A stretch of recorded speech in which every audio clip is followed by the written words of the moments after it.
Muted. Good morning. Good morning. Sir, I'm starting now. Okay, so I'm Yeah, please presenting start. the, yes, sir. So today I'm presenting the differential diagnostic approach to the small round blue cell tumors of the sinonasal tract or the head and neck region. So what are small round blue cell tumors? Under the field of microscope, we can see just blue looking cell population. So why they look, they are small in size with round nuclei and blue appearance. So why they look like that? It is because they have scant cytoplasm, which is eosinophilic, and because of the scantiness and the hyperchromatic nuclei, which are basophilic, the tumor gets a blue appearance. So the diagnostic challenges are complex anatomy of the sinonasal region. So it is difficult to visualize even when radiographic images are employed. Then biopsies are usually small and limited. The tumor share several overlapping histologic and immunophenotypic findings, many of which require additional studies to confirm the diagnosis or prognostication. Discrimination between the neoplasms is critical as there is significant differences in the therapy and overall outcome. There is a wide diversity of both benign and malignant neoplasms, and there is varied management. Some are treated with only conservative medical therapy, some with local surgery, and then some with primarily radiation and chemotherapy, while some are only managed by exenterative surgery and multimodality therapies, and which can leave the patient potentially disfigured for life.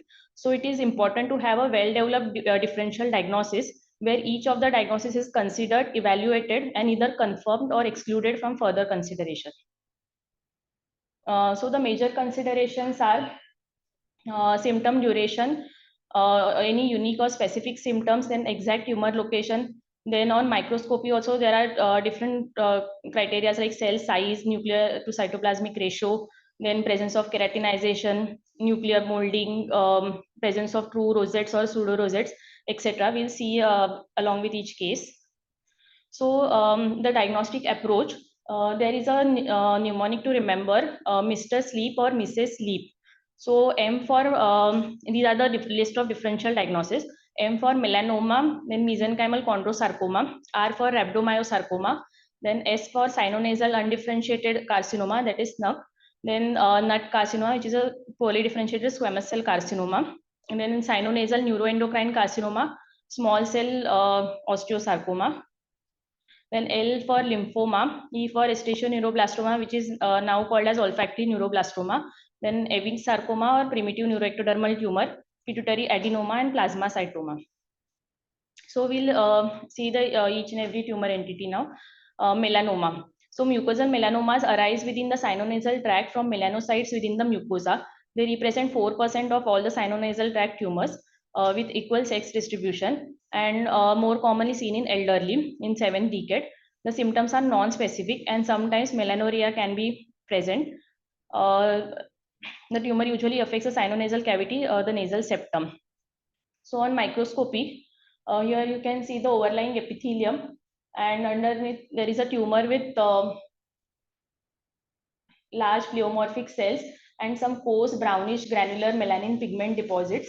Then in the second image also there is overlying epithelium, and underneath is the tumor. So in cases where there is pigmentation and this morphology, then the diagnosis on histomorphology is simpler. But in like this case where there is peritheliumatous pattern of the tumor, where the viable tumor cells are discohesive and they are clinging around the blood vessels, and the rest of the tumor cells are falling apart, and it is not surface related. So here the differentials come into picture.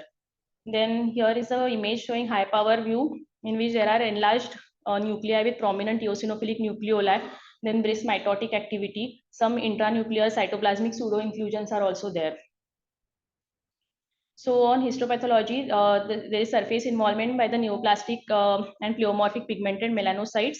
The small blue cell shows peritheliumatous distribution of the discohesive tumor cells. Then prominent nucleoli, intranuclear cytoplasmic inclusions are there. So whenever there is absence of pigmentation or spindle cell morphology, and overlying epithelium is not there in the small biopsies, then the help of immunohistochemistry needs to be taken. So melanomas are S100 and SOX10 strong and diffuse positive reaction they show. And the other melanocytic markers are HMB45, melana, MITF, tyrosinase. Then molecular studies for RAS and KIT mutations um, um, can also be done. And unlike in cutaneous melanomas, BRAF mutation is rarely seen. And the outcome and management, the mucosal melanomas are usually are staged as T3, T4 as per the 8th edition of UICC HSCC. And the overall they have overall poor survival of 30% at 5 years. Unlike the cutaneous melanomas, the depth of invasion and tumor thickness do not apply in the sinonasal tumors. Surgical resection is the mainstay of treatment with adjuvant radiotherapy, and targeted therapy and immunotherapy appear promising in a small number of cases. Then the next tumor is mesenchymal chondrosarcoma. It is a rare malignancy with a biphasic small round blue cell proliferation associated with islands of differentiated hyaline cartilage. They show equal sex distribution and commonly seen in second to fourth decades. The craniofacial bones are frequently affected in 13% cases. So on histomorphology, here you can see these are the small blue round cell tumors with a scanty stroma. Few cells are spindly also, like these. And in the second image, this is the hyaline cartilage is blue appearing, and these are the small blue round cell tumors embedded within the cartilaginous stroma. So to summarize, they have small blue component. Then cartilage must be neoplastic rather than the native cartilage being destroyed by the tumor. And the cells are arranged in sheets or hemangiopericytoma like prominent hemangiopericytoma like vascularity can be seen. Then on spatial studies, IHC, and they are CD99, CD56 and 56 and NSE positive, and GFAP desmin can show variable positivity.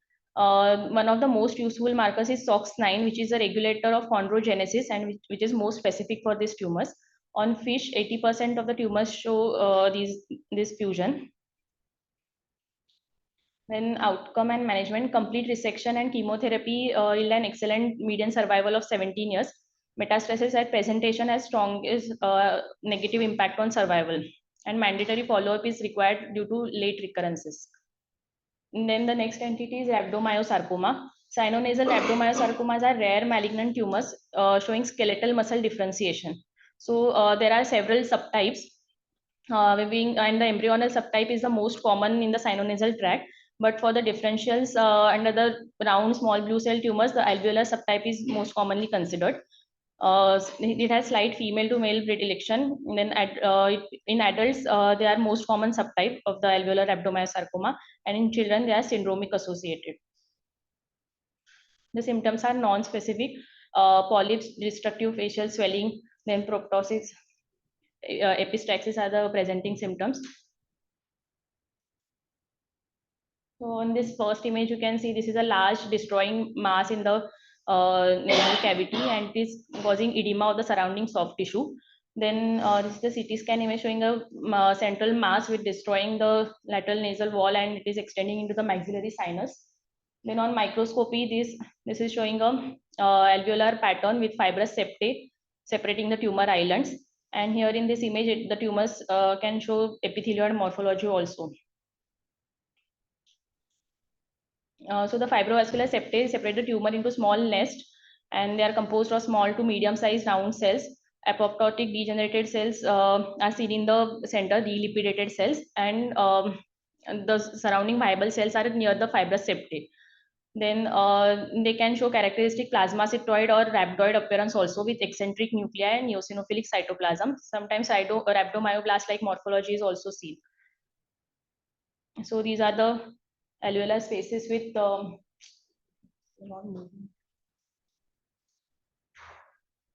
in first image, you can see the alveolar spaces with central delipidated cells and peripheral cells adherent to the fibrous septae.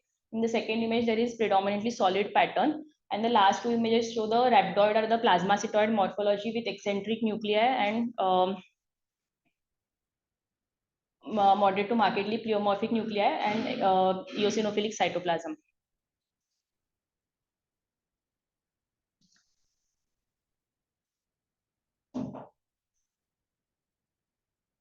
It is on disconnect.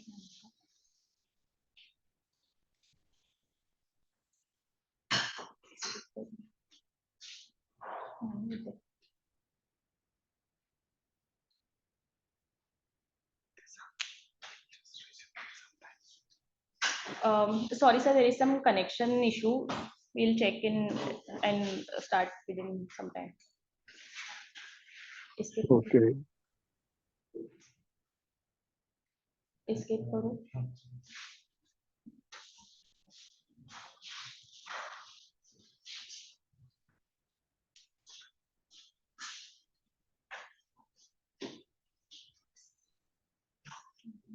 Hello.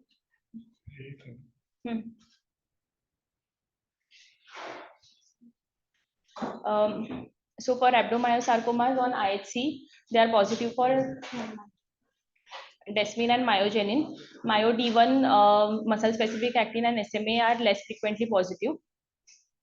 Then the co-expression of other markers which are seen in other round cell tumors can also be seen. On fish, the break-apart probe for this fusion can be used for confirmation.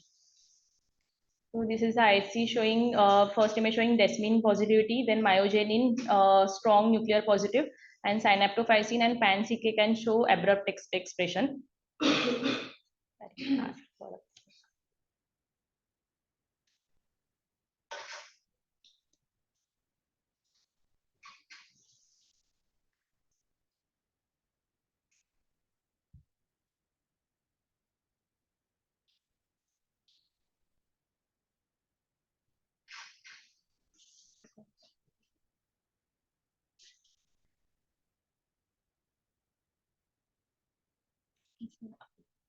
इकडे तर cursor येतोय.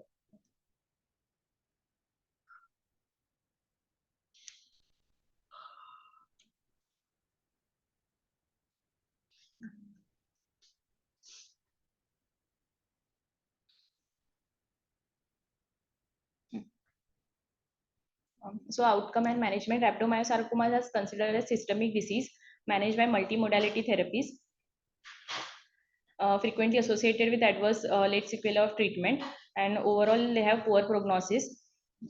Frequently they show regional and distant metastasis. Then the next entity is sinonasal undifferentiated carcinoma, that is SNUC. It is a rare tumor. It lacks any identifiable line of differentiation like any glandular, squamous, or neuroendocrine differentiation, and it is not otherwise classifiable. That is why it is a diagnosis of exclusion, and it comprises 3 to 5% of all the sinonasal tract carcinomas. The common age group is 50 to 60 years old age, and men are affected more frequently than women. Then they usually present as a rapid clinical presentation with obstructive symptoms related to the tumor presentation as large midline widely destructive masses in the nasal cavity, and they can have orbital and skull base extension in 60% of cases. On histopathological examination, they are usually show surface ulceration, bone destruction, LVI, PNI, and extensive necrosis. And by definition, any kind of differentiation is absent. So in this first image, you can see there are large areas of necrosis. This is a viable tumor. Here,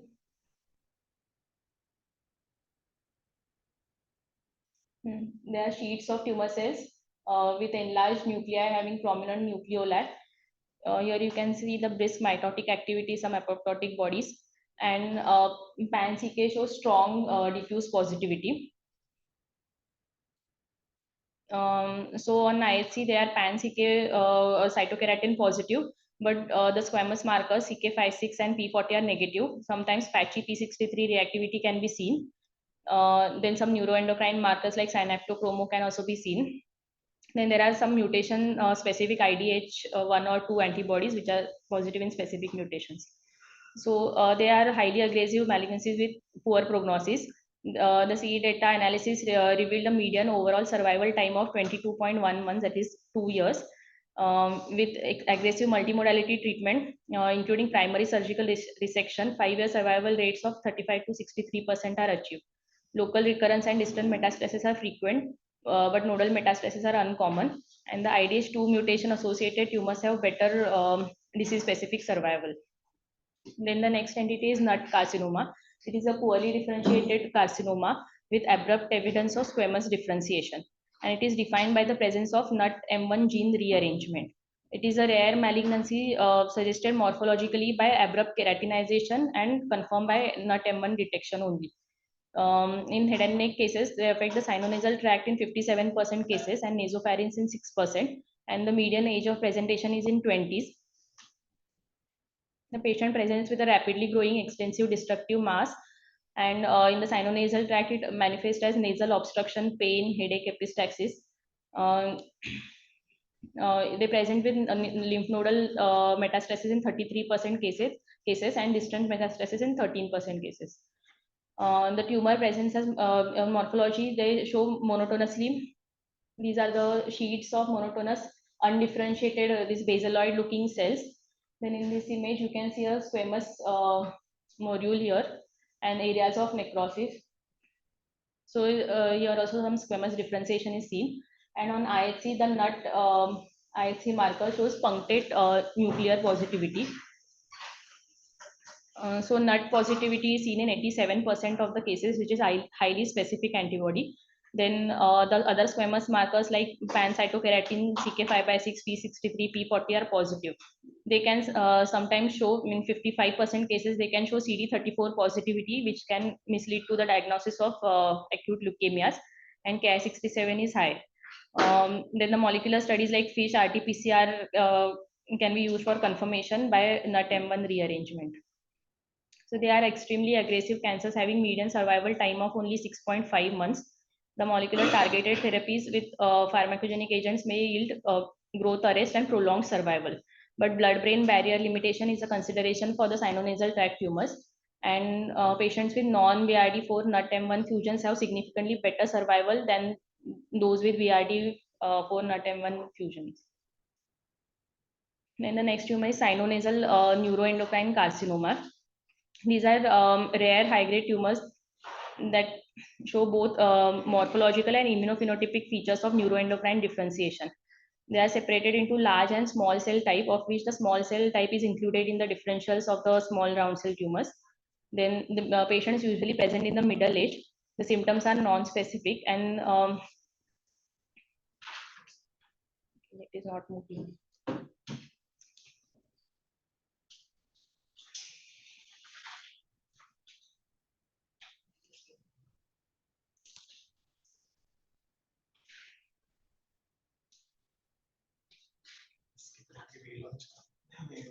Mouse cursor, you have to click on your that slide.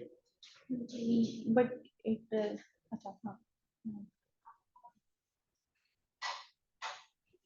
so in histopathology, they tumors show multiple patterns of sheets, nests, lobules, ribbons, trabeculae.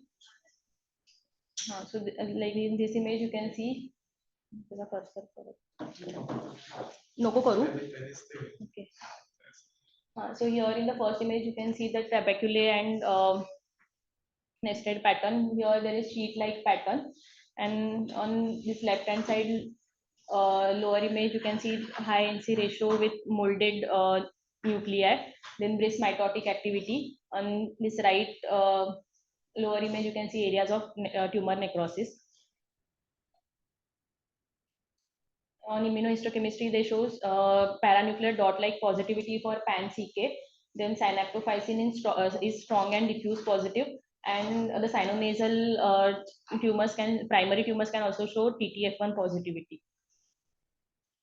So CK, EMA, perinuclear dot-like positivity, and at least one neuroendocrine marker should be positive, like synaptophysin, chromogranin, NSC, or CD56. And P16 is also strongly expressed. These tumors are managed by multimodality combination of surgery and chemoradiation. Overall, 5-year survival is about 50 to 60%. The survival is better in the sphenoid sinus tumors, 80%, rather than the maxillary or ethmoid sinus tumors. Then the next entity is small cell osteosarcoma. These are malignant bone tumors in which the cells produce immature bone. They are rare in the sinonasal tract, and they usually develop 10 to 20 years later than the appendicular counterparts. The majority are spontaneous, Bone destruction by mixed radiolucent and radio-opaque mass helps to distinguish them on radiography. Then on histopathology, the neoplastic osteoid is produced by the atypical osteocytes. It is required for the diagnosis. The bone matrix varies from focal to diffuse, showing immature lace-like osteoid or more sclerotic and mineralized bone. And when cartilage is present, then the chondroblastic osteosarcoma is more common in the sinonasal tract than primary chondrosarcomas. Thus, a diligent search for malignant bone is recommended. So this is image is showing this osteoid, immature, less like bone deposition by the malignant tumor cells. And on the right hand side, this is a SADB2 positivity, which is a nuclear marker. But MDM2 and CDK4 positivity is more specific. SADB2 may be useful to detect the osteoblastic differentiation, but it is non-specific for this tumor. Then generally they lack reactivity to other markers in this differential. So the differential is made by only MDM2 and CDK4 positivity, and same can be confirmed by a FISH. These tumors are resected with clear margins for a good outcome. But it is difficult to achieve this in this site, and therefore chemotherapy is employed. And it is also required in improve the survival in the patients with high grade and recurrent tumors. Then we'll come to lymphomas. So extranodal natural killer, that is NK T cell lymphomas nasal type, is the lymphoma which comes in the differential diagnosis. It is universally associated with Epstein-Barr virus infection. Usually affect adults in the median age of 43 to 53 years. And most patients, 76% cases present with the Lugano stage 1 or 2 disease, that is limited to 1 or 2 lymph node groups on the same side of the diaphragm. So usually the presentation is with nasal obstruction, epistaxis, and this is a large necrotizing mass involving the nose. On histopathology, initially there is a mixture of B and T cell population with eosinophils, histiocytes, mast cells. But with time, there is diffuse infiltration of the neoplastic T cells with angiocentric and angiodestructive growth. Then geographic tumor necrosis is also present. So on the first image, you can see the angiocentric pattern of the tumor cells. On the right side, there is diffuse sheet-like pattern. On the left lower image, the tumor cells are seen infiltrating the vessel wall. And on the right side, this is a CD3 epsilon. That is a clone of the antibody. So these tumors show cytoplasmic CD3 positivity rather than the surface positivity, which is usually seen in the other T cell lymphomas. Then these tumors are associated with florid pseudoepitheliomatous hyperplasia of the overlying squamous epithelium. And that is why this can mask the underlying T cell tumor. So the typical IHC profile is CD20 negative, surface CD3 is negative, cytoplasmic is positive, and the other T cell markers CD4, 5, 8 are negative, CD56 is positive. And cytotoxic molecules such as TI1, granzyme B, perforin are also positive. Then in situ hybridization, that is EBER should be performed, and EBV LMP is not recommended by IHC. Then stage surrogately detected by circulating EBV DNA plasma levels is of prognostic significance. Chemoradiation achieves 70 to 80% 5-year survival rates. Then plasmacytoma, extraosseous solitary plasmacytoma is a mass-forming proliferation of monoclonal plasma cells without underlying multiple myeloma. It shows diffuse sheet-like infiltration of well to poorly differentiated plasma cells. They have typical morphology of eccentric nuclei with clock phase chromatin, then cytoplasmic immunoglobulins, MOT cells, Dutcher bodies. So histomorphological diagnosis is possible. But still in certain cases, we can take help of IHCs like plasmacytic markers, CD138, 38, then monotypic immunoglobulin light chain demonstrated by IHC or in situ hybridization. The outcome of plasmacytoma is better than multiple myeloma, and patients are managed by localized radiation. Then olfactory neuroblastoma, which was earlier called as neuroblastoma. It is a malignant neuroectodermal tumor with neuroblastic differentiation, most commonly localized to the superior nasal cavity and ethmoid sinus, accounts for 3% of all the sinonasal tract tumors. The patients are affected in 5 to 6 decades with male preponderance. The symptoms are non-specific anosmia, paraneoplastic syndromes are rare. So in this first image, this is the tumor which is seen in the nasal cavity, and it is extending into the frontal sinus. So this is a dumbbell-shaped tumor with its base at the cribriform plate.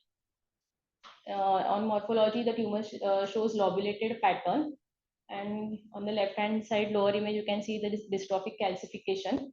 This image shows the areas of necrosis, and again the tumor has similar morphology of round blue cells. Here you can see fibrovascular septae separating the tumor islands. And on right side image, these are the true rosettes which are seen in the higher grade tumors. These are flexner wintersteiner rosettes, which show central empty looking lumen and surrounding rim of tumor cells. Then on left hand side again this sheet like tumor cells. On right side this is a grade 4 tumor with markedly marked nuclear pleomorphism and atypical mitotic figures. So this HAMS grading is used for this grading of the olfactory neuroblastomas with grade 1, 2 and 1, 2, 3, 4. Architecture is usually lobular. Mitotic activity increases as per the grade as well as the nuclear pleomorphism. Then these are the homerite rosettes. These are pseudo rosettes seen in grade 1 and 2 tumors, and they show central neuropil and surrounding rim of tumor cells. And the flexner wintersteiner rosettes are true rosettes with central lumen-like areas. Then necrosis is present in the higher grade tumors. Then on IHC, they are strong and diffuse positive for synaptophysin.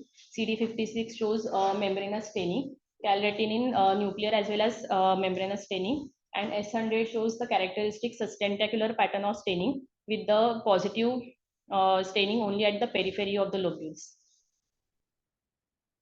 And using a predominantly surgical approach combined with radiation and chemotherapy in certain settings, the tumor grade and stage are most significant prognostic factors. The metastatic tumors show worse disease-free survival. And the Kaddish grading system is used clinically for this. Then the next tumor is Ewing sarcoma or primitive neuroectodermal tumor. It is a high-grade primitive small blue round cell tumor with neuroectodermal differentiation. It is defined by fusion involving the members of FET and ETS gene families. About 10% develop in the head and neck, with 40% involving the skull and facial bones, 30% in the soft tissues, and 9% in the mandible. The tumors develop slightly more in males, and the usual age group is young patients aged less than 18 years in 50% of the cases. They present with a palpable mass with pain, swelling, bleeding. On histopathology, they are usually polypoidal tumor with surface ulceration and bone invasion. Then pseudorhosis may be present. Then in the sinonasal tract, this adamantinoma-like subtype is also commonly seen, which has peripheral palisading and myxoid to hyalinized stroma and evidence of squamous differentiation by IHC. So this left-hand side image shows the sheets of tumor cells with areas of necrosis. On right side, there is areas of comedonecrosis. Then again, this is a nest of tumor cells separated by fibrovascular cores. And others IHC marker specific for this tumor is CD99, which shows strong diffuse membranous positivity. So CD99 membranous and nuclear positivity for NKX 2.2 are specific. Then this FLI1 and ERG are present depending on the presence of corresponding mutation. And PAN-CK expresses dot-like paranuclear positivity. This adamantinoma-like subtype shows, because it has squamous differentiation, it shows diffuse positivity for the squamous markers. On molecular studies, this EWSR1 FLI1 fusion is seen in 85 to 90% cases, whereas rest 5 to 10% cases show ERG fusion. The 5-year survival rate is 70% for localized disease, but 30% for metastatic cases. The tumor in the head and neck have better survival than those in the other sites because of the smaller size and lower metastatic rate. Then they are again managed by multimodality treatment. Then the next entity is pituitary adenoma. They can be ectopic in the sinonasal tract because of the remnants of the arising from the remnants of the Rathke pouch, or can be due to direct extension from the cella. May develop involve the sphenoid sinus and the sinonasal tract. Direct extension is more common than the ectopic tumors. They comprise less than 3% of all the tumors in this site, and the mean age of presentation is 50s. The sphenoid sinus and nasopharynx are more commonly affected sites. Again, they have non-specific symptoms. So this first image is a sagittal MRI section showing this tumor in the pituitary sella, and it is extending into the sphenoid sinus down here. Then on morphology, they are usually polypoidal tumors. They can show the native bone infiltration, and here it is showing the infiltration of the native cartilage. So they are usually polypoidal tumors of they are quite sizable, about 8 centimeter in size. Pseudo rosettes and rosettes can be seen. The cells are different morphologies like polygonal, epithelioid, plasmacytoid. Sometimes glandular spaces can also be seen. So in this first image, you can see the overlying unremarkable olfactory epithelium, and there is a gap between the tumor and the overlying epithelium. Then here again, nested and trabecular pattern of tumor cells. On left-hand side lower image, there are areas of fibrosis, and they are causing compression of the tumor cells. Here again, the tumor, round blue cell tumors with surrounding richly fibrovascular stroma. And they show the coarse and fine, that is salt and pepper chromatin, typical of neuroendocrine tumors. Then on IHC, the pan-CK shows paranuclear dot-like positivity. Synaptophysin is strong and diffuse positive, and prolactin on the right lower image, it is also strongly and diffusely positive. So on IHC, the neuroendocrine markers are commonly expressed. Epithelial markers show perinuclear dot-like positivity. Prolactin is the commonest pituitary hormones that is expressed, but other hormones and transcription factors like PIT1, TPIT, and SF1 can also be expressed, either single or multiple hormones. The medical management by bromocriptine or surgery and radiation for unresectable tumors can be employed, and recurrence is noted in the incompletely removed tumors. So the take-home message is, it is important to think broadly about the epithelial, mesenchymal, neuroendocrine, and lymphoid tumors within the sinonasal tract, small round blue cell tumor group. And the mnemonic Mr. Sleep or Mrs. Sleep can help to focus the differential diagnostic considerations.